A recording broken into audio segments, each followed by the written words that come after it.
And the change in operational tactics has left some residents ticked off. TVJ's Herman Green has been tracking the story from Mount Salem and is live in St. James. Herman? That's right, Doreen. For at least 4 hours last night, none of the checkpoints, including this one behind me at Campbell's Lane, were operational. Persons were allowed to walk in freely, not being searched, not being checked for IDs. However, this morning, they woke up once again to rigorous searches, and that confused everybody. I was really thinking that it was up today, it's going to be up today, but they still in search, then the barricade still come back, and I'm still searching people. This senior citizen in Mount Salem is just one of many who were confused Monday night when the checkpoints into their community were suddenly dismantled. Despite an explanation from the ZOSO communications unit that a cordon operation has now been started instead of the curfew, some residents see it as just confusion. Them say is a cordon. When you check it out a curfew, same way. Because them check your ID and them want your name and them want to know where you're going. Maybe then I give you a break. It's a break then I give, because this morning I go back out there, I have to show them my ID again. Meanwhile, some residents are still upset about the murder figures used to declare their community a zone.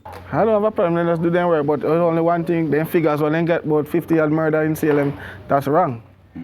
I swear. Western Mirror editor and former PMP representative Lloyd B. Smith believes these issues are coming up now because the plan was one-sided and political. Anything that comes out of a political crucible, which is what has happened here, with Mr. Holness taking full responsibility and being the sole person to make the decision, it appears, as to where ZOSO goes, is going to be fraught with the possibility of political manipulation. Meanwhile, the councillor for the Mount Salem division, Carrie Thomas, says he is now looking for the social intervention part of ZOSO. There are roads that are needed, there are sanitary sewer systems that are needed to put in, there are proper water supply systems that are needed, there are more street lightings that are needed in this community, and we can use that opportunity with street lighting and the new system to use cameras, closed circuit cameras in these areas. There are places that don't have road but rather pathways, so we can start turning some of these pathways into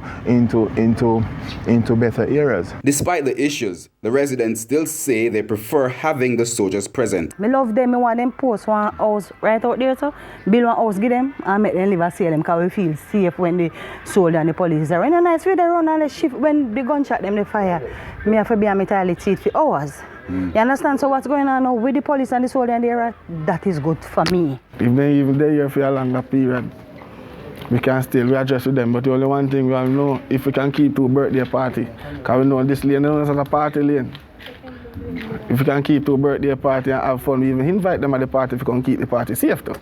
The residents say they will continue to cooperate with the security forces for the searches and for viewing of identification. We'll continue to speak with the residents in the community as well as the security forces if we can, to get any information we can share with you. Right now it's back to you, Archie, in studio.